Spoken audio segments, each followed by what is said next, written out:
All right, hi, this is Eric Stromquist. Welcome to Control Talk Now for the week ending May 22nd, 2015. We are not in Kansas anymore, but smart buildings and smart people tend to follow us anywhere we go. I am joined by the man, the myth, the legend, the one, the only Kenny Smyers from Pittsburgh, Pennsylvania, and our MC, the man who makes the world turn around, Mark Peacock. You recognize this face from the Control Trends Awards, or if you track smart buildings at all, you know Mark brings a lot to the table. So Mark, thanks for joining us today, buddy. Glad to be here. Glad you guys joined us here at Haystack Connect 2015 in Colorado Springs, Colorado. Well, it's a beautiful place out here, and what can I say? So we came here 2 years ago to Haystack, and first of all, Mark, tell us a little bit about Haystack, how it got started, how it evolved, because this is the second conference. You got a lot more people here this year. We do. Right? We've got roughly a little over, almost 35% more people who are attending this year than when we had it a couple years ago.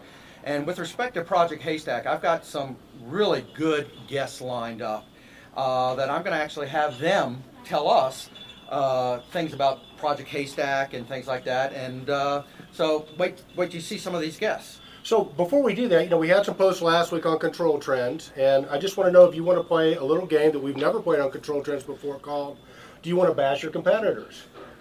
No, I'm not going to bash anyone. So if you want to see the other things we had last week, Kenny and I were, we posted a lot of the videos from the CG&A vendor showcase, so go check those out. Featured this week were functional devices, Siemens with the thermostat. What else do we have featured, Kenny? Oh, we had a couple of from... okay, we're going to edit this point. No, we're not editing anything, Kenny. Okay, on Control Talk Now, we had smart buildings, we had Realcomm, IBCon, we also had Sierra Monitor, and we also had a great post from Contemporary Controls regarding their interface to the Project Haystack through the Niagara supervisor. So there was a lot of posts that caught me off guard there, but I'm all better. Well, that's cool, because, you know, we're not editing anything here. What you see is what you get. I'm not saying Kenny ate brownies earlier, because he didn't, okay? But some of our guests might have. So we're going to roll with this. But I tell you what, Mark, in all seriousness, this is very, very exciting. This, to me, is a quantum leap in making things better for the owners, right? Because it is. And, you know, we've all been in this business for a long time, and data has really risen to the top now and is really just as important as the integration, interoperability, and connectivity. And that's essentially what Project Haystack, Haystack Connect is all about, is data and really creating that true value chain with that data, and to be able to deliver the types of results that building owners and people who need to look at data really want to gain. Well, absolutely. So let's set the frame a little bit, Kenny. So it used to be, if you had brand X or brand Y or whatever, if you're an owner, it's very difficult to get that data in where it's coming. And part of that is because you have to, there's not a common language, if you will, right?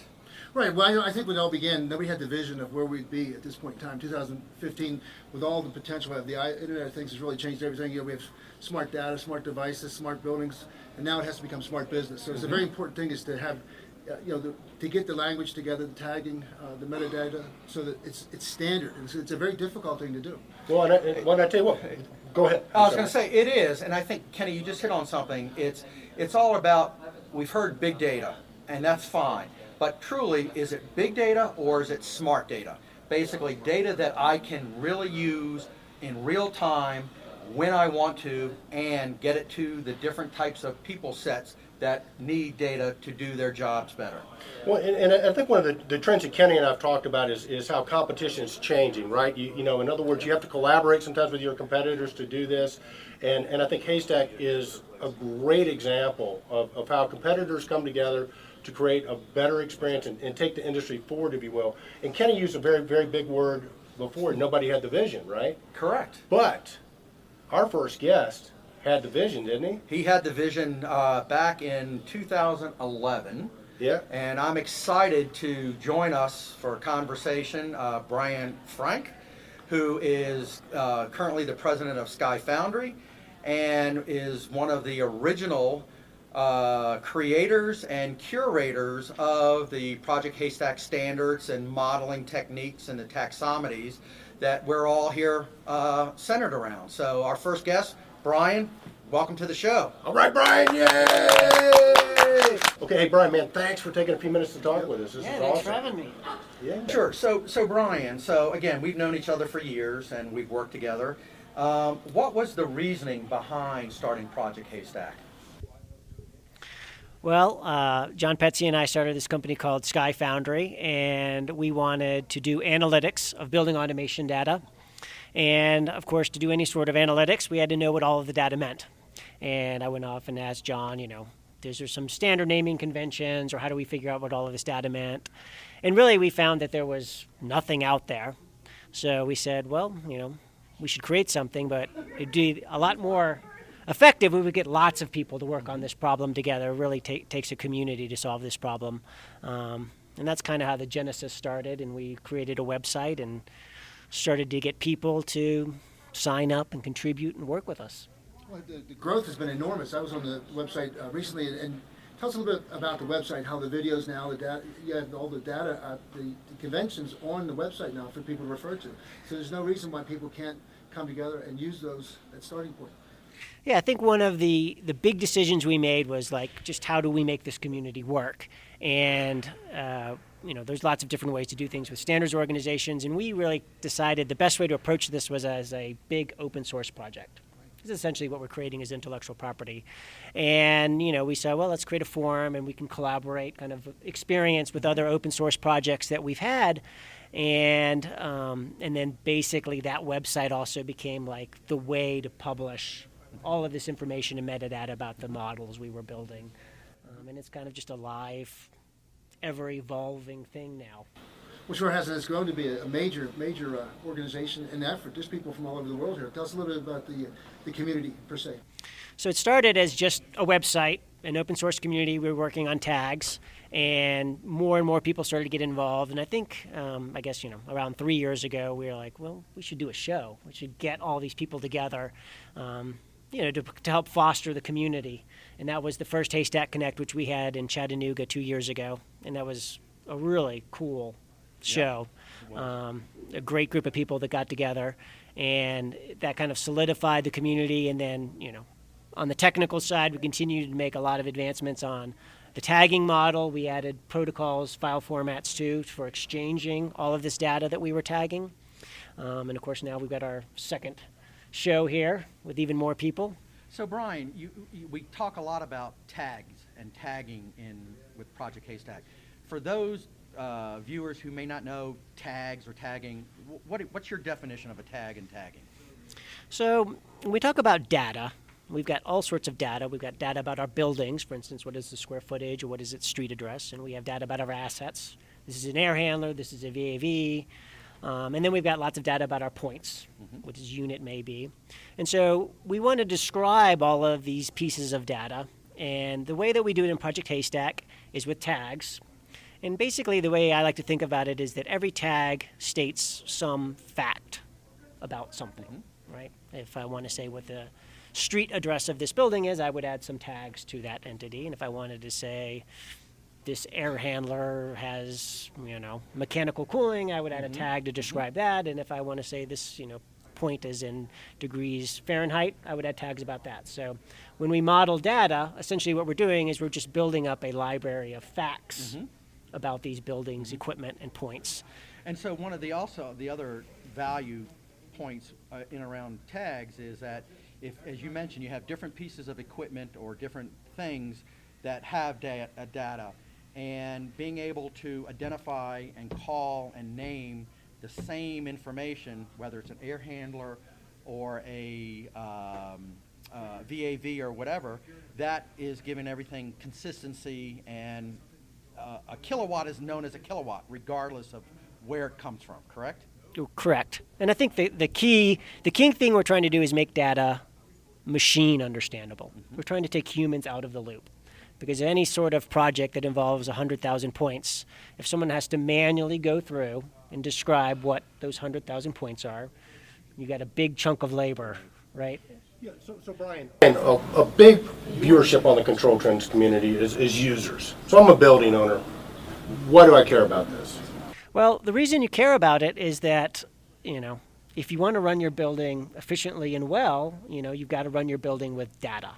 You know, I think the last few decades were trying to solve the low-level control problems and just getting things to work. Right now, if you want things to work well or more efficiently with less operational cost, you got to take all that data that's in your building automation system and you got to analyze it and look at it. So fair statement or not fair statement, you know, earlier I said that, you know, people have been getting data to communicate, but it's fair statement, it's very expensive before Haystack Connect. Right. So I think, is it fair to say that one of the things Haystack Connect does, one of the benefits is it drives the cost of getting this data where you can use it? I would say that is the key point of Project Haystack. So to all our users out there that might be watching, and even our systems integrators, if you have any influence, or if you're a consulting engineer, over the consulting engineers and the people that are specifying your building, is it fair to say that they should ask to make sure it's Project Haystack compliant? Oh, yeah, definitely. Brian, I have one final question.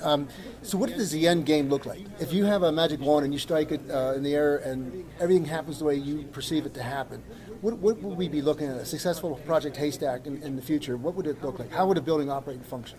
Well, I think it actually starts even at installation and commissioning time, that if you look at the whole tool chain and how these systems go in, having the points and the data tagged appropriately just takes cost out of the whole process, from commissioning to all the way to running the building.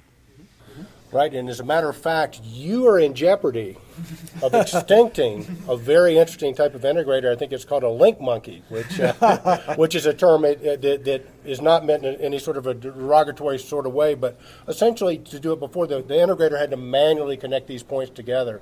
And if it's Project Haystack compliant, that goes away. So the integrator's got to love it, the owner's got to love it. Exactly. And is there anything not to love about it, Brian? Oh, it's fantastic.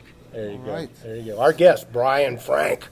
Thanks, From guys. Sky. There we go. All right. We found our next And he's guest. from down under, right? He is from originally down under, but he calls himself more of a Texan now than a down under guy. So, Mark, tell us about our next guest. I understand he's a down under Texan. Yeah, he's a down under Texan. Again, another person who's been in our industry for years.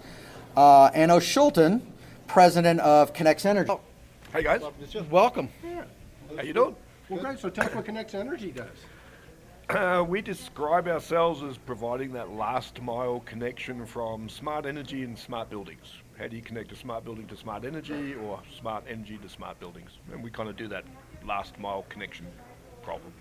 So does that include things like you guys are monitoring energy usage? So if Mark's got a building and all of a sudden Kenny's got a better rate than me, we're able to switch over and take advantage of that? Is that part of Yeah, what you guys do? we kind of do the connecting piece. We don't actually do the software. Okay. So the guys who actually do the software, the applications, whether that's demand response, fault detection, diagnostics, energy efficiency, energy analytics, that stuff. We're a little agnostic to that, but what those guys all need is data, and so they need that connected to the building. And I have a question that's been burning for about Yeah. 6 months. Now, you had an incredible project in Texas that I believe the Connex really came up with a solution that was very, very important, meaningful, and kind of set a standard, a precedent of what can happen if we are successful with issues like Project Haystack and make an effort. Tell us a little bit about that project.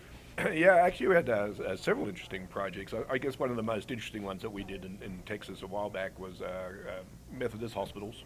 If you know them, down in Texas, large complex of hospitals, a lot of distributed hospitals. They had a particular challenge and they wanted to be involved in the demand response market. And the thing that you really do in demand response for a hospital is generators, right? Hospitals have nice big generators, lots of good standby energy, great to participate in the demand response program. The challenge that you typically have with generators in a hospital is, you've got the generator and you've got all the automatic transfer switches. Hospitals are old, they're all over the place. How do you really interconnect all these pieces together so that when you get a signal from the ERCOT, in the case of Texas, how do I get a signal from ERCOT into the hospital, and in fact 5 hospital complexes, and be able to automatically switch generators on within minutes notice, and then transfer all the switches in the same process. So we built the technology and the connectivity piece on that last mile between ERCOT's demand response program and Methodist hospitals, generators. Well, if you don't mind, I had another follow-on question. Is how close are we getting to a smart grid? Are we getting there? Are we making progress, or is it still an uphill climb? Yes, I think there's a lot of interesting work that's going on in a lot of different spaces, right? I mean, there's a lot of work, demand response, demand-side management has been around for a while now. There's a lot of work going on in making it into open standards like Open ADR. There's a lot of new initiatives in things like distributed generation now. It's become a big thing. Solar has become huge. Wind power, if you've been out West Texas at the moment, almost all of West Texas is now wind generators. There's a lot of disparate, interesting initiatives that are going on that I think are slowly coming together. I think we're still missing, connectivity pieces. How do we actually bring this as a solid solution to a customer and let him pick and choose as to what's best for him? So Anna, Haystack Connect, what's the attraction to you in your business being here? Yeah, so, if you think about it, our business is how do I get building data into the utility or to the energy services customer. The challenge we have here in the US is our buildings are old. They've been around for a while. Systems have been around for a long time. So I have to go in there and collect data from the buildings. We've been collecting data as in, 72 degrees and 200 kilowatts, those sort of data figures for quite some time.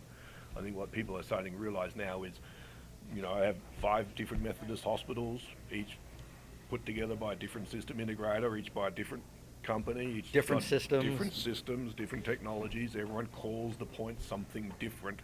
And the utilities and the ESCOs are really starting to recognize that the biggest challenge they've got is not pulling the data out of the building per se, but what do I call it?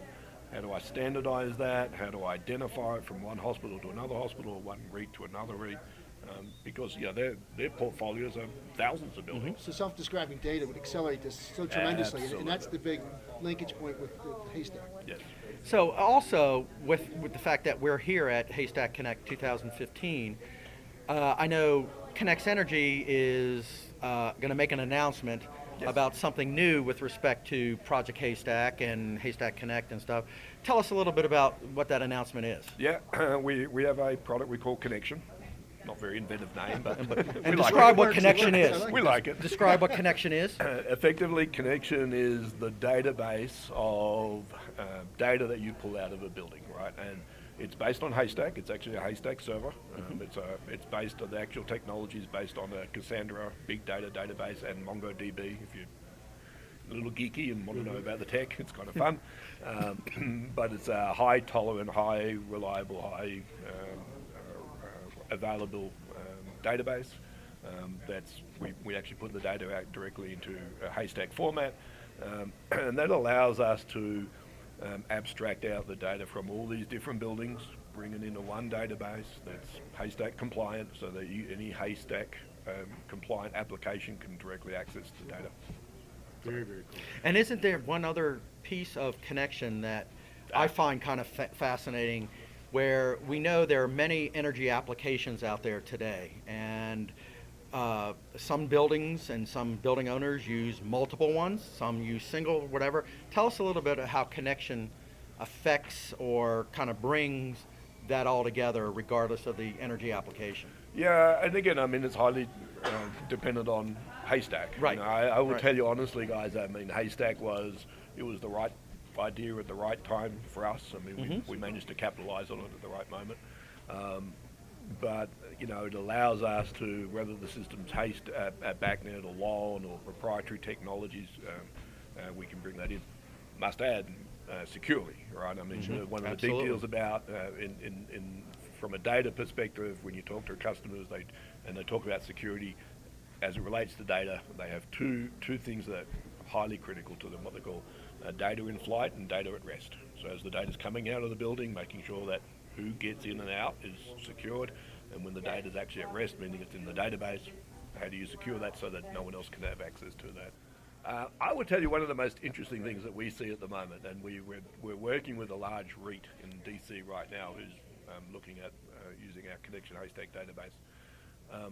And one of the most fascinating things I found coming out of discussions with them is how they think that by us being able to take the data, make it Haystack compliant, which is obviously open source, any kid can go to the website, So one of the things they're looking at is, how can we incentivize some of the younger engineers, younger software guys now to get involved with the data that's coming out of their buildings in a very easy way, right? Before they had to kind of learn back now to one, or which is not hard, but it was a huge investment. And this is a much easier way. So they're actually looking at getting some of the younger kids, the guys who go off to try to do Google and apps and stuff. If I've got a database, that's an open source. Do you think the evolution might be a specified requirement that it has to be? Because we can't work backwards anymore. We can't stay stalled. We have to move forward. Project Haystack is a major move forward that everybody benefits from. Yeah, and the collaboration continues to grow, so it's just a matter of time, probably. Yeah, and one of the things that just triggered me when he says this about this opportunity in DC is getting those younger people. Remember the young guns? Yeah. And getting the young guns involved in the control trends community and in our industry.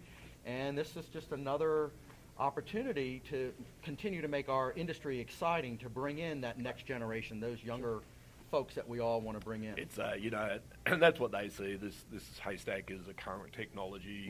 When you talk about Cassandras and MongoDBs, these are databases and technologies these young guys really, really understand. They eat this stuff up. Now I'm presenting them the data. They do all sorts of interesting stuff with them. Now, one final question, and I know you're a shy guy, but rumor has it that you were the bass player for AC/DC. Not even remotely possible. But you are playing with the I am band? unfortunately 100% tone deaf. It is the last thing you want to do, to hear me sing and or play a musical instrument. There you go. So, Well, thank you very much. Well, we My appreciate the time, Anno. Thanks for being a guest. Thanks, guys. And we One thank you. last thing, Adam, how do our listeners out there find you? You got a website? yes, just connexenergy.com, CONNEXX. Have to have two X's, energy.com. Super. Adam, thanks so much. Thanks very Thanks. much, guys. Appreciate it. Again, at Haystack Connect 2015, and our next guest is Richard McElhaney from Airmaster from Australia. So, Richard, welcome to Haystack Connect 2015. We've known each other again for many years and have worked together. And so, what really brings you to Haystack Connect 2015? Well, look, there's a lot of things that bring me back here for the second time. As Yep. you know, we were in Chattanooga when we did it last time Yep. around, and there are a lot of things apart from the people. This is a great place to network and connect and see familiar faces and meet some new friends as well. So that's always a great thing. Look. Also, this is a technology showcase, okay, where there's technology providers here selling to the system integrators, the guys who are going to be at the coalface, installing all of the equipment and making the systems work. So this is really, our strength. It's what we do. We're a technology company as well as the people who are out there installing it. So we see benefits both ways. We get sold to, and we like to sell ourselves at the same time. So there's great opportunities to see the new products, to meet the people, do the networking, and also see where the industry is going, because Project Haystack is really driving the new and emerging standards in this area, and so you need to be here to keep up to date with what's going on. Speaking of standard, I'm sorry, go ahead. No, you go ahead. Well, that standards thing, I'd love to hear and love to talk about it, because for Yeah, us, sure. that's where you put your chips. If you see a new standard emerging, Yeah. and you see a community getting behind a standard, is it inevitably, do you see it becoming an inevitability that would have a global standard, and the Haystack could be the root? Look, I see Haystack reaching, all around the world. We're in Australia and we're deploying it like crazy. We use it. Airmaster has a subsidiary company, Bueno Systems, they're the data analytics people in Australia. They're the place you go, and they use Haystack every day of the week to drive it. Now, not only from the deployment perspective, but we're getting on the other side of the fence, talking to the property companies. These are big, by Australian standards, big. But, these guys that own the 30, 40-story skyscrapers, and they're coming to us saying, we want data analytics. We want the benefit of all of this great stuff. But how do we do it? How do I, if I've got my BMS from company A over here and from company B, how do I know I can get the data out? How do I talk to these systems? And Haystack enables that. So I know from our part of the world, it reaches everywhere. It's reaching down into products. It's reaching out into the customers. Our property companies are starting to specify it now. They want Haystack being delivered by their BMS contractors. Now, if they choose us, which we hope they do all the time, that's great. But obviously, there's a few other people in the market we have to compete with from time to time. So, if we're trying to get everyone moving in that direction, because it's going to benefit the owners of these buildings at the end of the day. So you've been a very big contributor to the community, the Haystack community, if you will. So what really was your motivating factor for being such a continued contributor? Look, it's an opportunity to help out. This is an open source community. It's built on the people who contribute. Nothing would happen if we didn't all come to the events or get involved in the conversations, or maybe from time to time write some software. So, it's something that's an enabler, but it'll only enable the solutions of the future if people are getting in there and helping out. And so, we saw that there was a direction going on here, and we don't mind jumping in early and trying to get on the bandwagon, and help drive that all the way through. So it's one of those things that you have to have a little bit of vision. Maybe you're taking a little bit of risk at the same time, but we know there's good people involved in the community that have been around a long time, and we saw that was the way we should be going forward. So one of the things that I know you and I talked last night over a beer was one of a related company to Airmaster is Conservative. That's right. Yep. Again, based in Australia. Yep. And you are announcing something new here at Haystack. Yeah, we're really excited. We're really excited. So just quickly, if we have the time, a little bit of background. Conservit is a Melbourne-based company, and they have a product called Plant Pro, which is a chiller plant optimization platform, and it's getting some pretty big acceptance globally. An Airmaster is their distributor in Australia, so we take it to market. Now, what they've done is they've embedded Haystack into that product. Now, one of the differentiating things about Plant Pro is that you don't need a guy to come to site and program up your chiller plant control. We've taken all that away, and we've said, you just answer our questions, you step through our wizards, and you configure the chiller plant. Now, that sounds like it's a really basic chiller plant control, but let me tell you, we do some pretty advanced stuff. Okay. So what we've done, or what Conservative have done, and what we're promoting here, is the fact that as they're going through and they're building their system through the wizards, they're building Haystack into that. So by the time they finish configuring that, all they have to do is use whichever Haystack client they want, their favorite one, and there's going to be a whole bunch here today. Just go and query our Plant Pro controller, and is already self-described. It's already got the Haystack data coming out, all the tagging is set up, all the connections, all the modeling is in there. So a contractor doesn't have to go back and do that twice, which is one of the things we have talked about. Is this problem that we are addressing slowly in the community is doing this extra work tagging. It's going to cost someone some money. But what we've done is just made it part of the configuration process of the product. So from day one, you're a Haystack compliant device when you buy Plant Pro, and that's what we're here today to announce and to show people that this sort of stuff's working now. It's real. You can push it down into your products. We hope other people do this kind of thing. There's plenty of configuration platforms and appliances out there that people are bringing to market. And we want to see other people do this as well, because at the end of the day, it enables a whole other value chain to come about. Now, do you have a demo at the showcase? Yeah, we do. So we've got our booth here at the exhibit. We're booth E4, right next to some of our friends at Sky Foundry. And you think maybe we could come by and get you? Please come by and do a demonstration. I'd love to show you guys what it's all about. And yeah. Great. Hey, Richard, sort of shifting gears real quick. One question. As Kenny and I track trends in the U.S. and all over the world, really. And one of the things that we've been tracking in the U.S., it seems like lighting control and building automation are two separate sections and everything.